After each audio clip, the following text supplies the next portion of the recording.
శ్రీ గురుభ్యో నమః.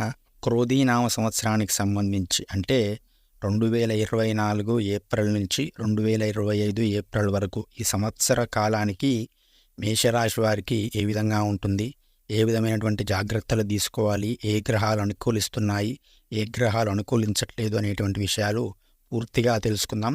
ఇవి సంవత్సర ఫలములు కాబట్టి ఇందులో చెప్పేటువంటి పరిహారములు మీరు సంవత్సరంలో కనీసం ఒక 3 నుంచి 5 సార్లు చేసుకున్నట్లయితే ఆ గ్రహదోషము అనేది పరిహారం అయ్యేటువంటి అవకాశం ఉంటుంది.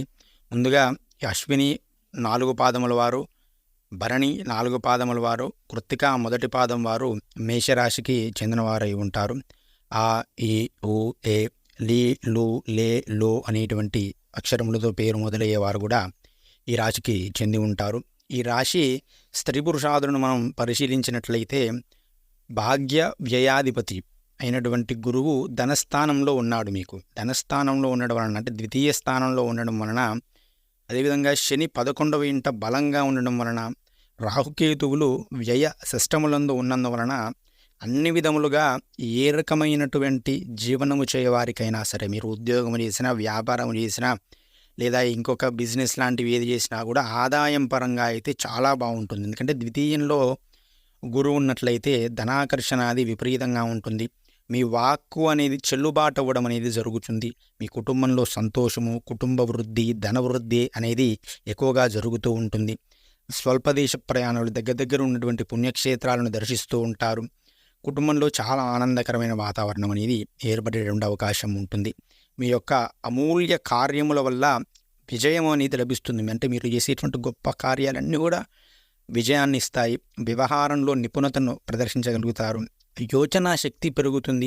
శత్రుమూలకముగా అనర్థములు ఉన్నట్లుగా కనిపిస్తూ ఉన్నా కూడా వాటిని కూడా మీరు తప్పించుకోగలుగుతారు. సంవత్సర ప్రారంభంలో కాస్త ఇబ్బందులు కలిగినా కూడా వాటిని కూడా మున్ముందు అంటే మే నెల తర్వాత వాటిని కూడా అధిగమించగలుగుతూ ఉంటారు.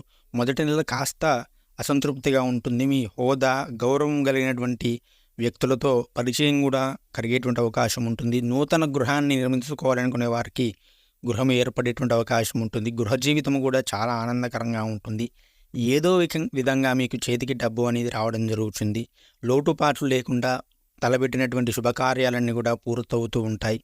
ఎంత ఆదాయం వచ్చినా కూడా మీకు వ్యయంలో రాహువు ఉండడం వలన మంచి నీళ్ళ వలె ఖర్చు అవుతూ ఉంది. డబ్బులు ఎట్లా వస్తుంటాయో ఖర్చు కూడా అట్నే అవ్వడం జరుగుతుంది. కాబట్టి మీరు ప్రతి మంగళవారం రోజు కూడా దుర్గాదేవి దేవాలయానికి వెళ్ళడము, మంగళవార నియమాలు పాటించడము అనేది చెప్పుకోదగ్గ పరిహారంగా చెప్పుకోవచ్చు. దుర్గా ఆరాధన, దుర్గా అష్టోత్తర శతనామావళి స్తోత్ర పారాయణం అనేది చేయవచ్చు. అదేవిధంగా కుజస్తంభన కూడా ఈ యొక్క సంవత్సరంలో జరుగుతుంది. కాబట్టి సుబ్రహ్మణ్యేశ్వర ఆరాధన కానీ, ఓం అపర్ణాయై నమః అనేటువంటి నామాన్ని కానీ యథాశక్తిగా రోజు పారాయణ చేసినట్లయితే, జపం చేసినట్లయితే విశేషమైనటువంటి ఫలితం వస్తుంది.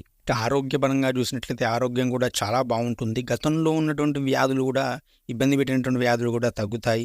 సుఖమైన ఆనందకరమైనటువంటి జీవితాన్ని మీరు పొందగలుగుతారు. అందులో ఎటువంటి సందేహము కూడా లేదు. ప్రభుత్వ సంబంధమైనటువంటి కార్యక్రమాలు కూడా చక్కగా విజయం సాధిస్తారు. ఉద్యోగులకు శని భగ్నం వలన ప్రమోషన్స్ కూడా జరుగుతాయి. బదిలీలు కావాలనుకున్న వారికి బదిలీలు జరుగుతాయి. కుటుంబంతో కలిసి ఉంటారు. ఆదాయానికి మించినటువంటి ఖర్చులు ఉంటాయని ముందరనే చెప్పుకున్నాం కాబట్టి వాటి విషయంలో మీరు చాలా జాగ్రత్తగా కలిగి ఉండాలి. రాజకీయ నాయకులకు శని బలం వలన వారికి కూడా చాలా బాగుంటుంది. ఎన్నికల్లో పోటీ చేసినట్లయితే చక్కగా విజయం సాధిస్తారు. ప్రజలలో ముఖ్యంగా పూర్ పీపుల్స్, పేదవారు ఉంటారు కదా, వారి యొక్క ఆమోదాన్ని పొందగలుగుతారు. ఖచ్చితంగా ఏదో ఒక పదవిని అయితే పొందగలుగుతారు. కానీ కాస్త అధికంగా ఖర్చు చేయవలసి ఉంటుంది. మీరు ఎక్కువ డబ్బు ఖర్చు పెడితేనే విజయం సాధిస్తారు.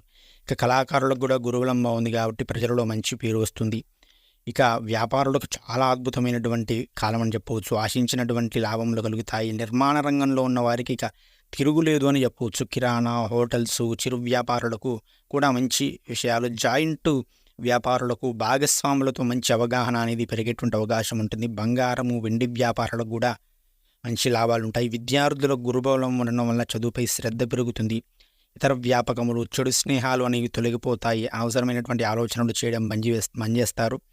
ఇంజనీరింగు, మెడికలు, ఈ సెట్టు, లా సెట్టు, ఆ సెట్టు అన్ని సెట్లు కూడా ఎంట్రన్స్ పరీక్షల్లో మంచి ర్యాంకులు పొంది అనుకున్నటువంటి కాలేజీల్లో సీట్లు పొందగలుగుతారు. క్రీడాకారులకు కూడా మంచి శక్తికి తగ్గటువంటి ఫలితం వస్తుంది. వ్యవసాయదారులకు 2 పంటలు కూడా పండిస్తాయి. రాహువు ప్రభావంచి దిగుబడి తగ్గుతుంది, కాస్త అనుకున్నంత దిగుబడి తగ్గుతుంది, కాస్త ఎక్కువ ఖర్చు పెట్టాల్సి వస్తుంది. అనుకోనటువంటి చీడపీడలు కూడా పంట మీద దాడి చేసేటువంటి అవకాశం ఉంటుంది. కానీ చేపలు, రొయ్యలు, చెరువుల వారికి మంచి దిగుబడులు వస్తాయి. పౌల్ట్రీ రంగంలో ఉన్న వారికి లాభాలు బాగా వస్తాయి. స్త్రీలకు కూడా చాలా బాగుంది, అన్ని విధాలా అనుకూలంగా ఉంటుంది, మీ మాట చెల్లుబట్టే అవకాశం ఉంటుంది. కాబట్టి మొత్తంగా చూసినట్లయితే మేషరాశి వారు 8 ఆదాయం 14 ఖర్చుతో, రాజ్యపూజ్యం 4 అవమానం 3తో అద్భుతమైనటువంటి గ్రహబలాన్ని కలిగి ఉన్నారు.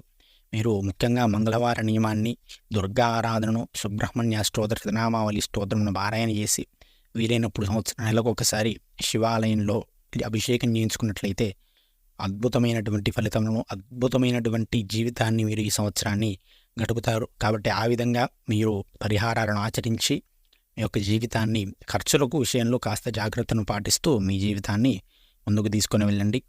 వృషభ రాశి వారి యొక్క ఫలితములను వచ్చే వీడియోలో తెలుసుకుందాం. శ్రీమాత్రే నమః. స్వస్తి. జై శ్రీరామ్.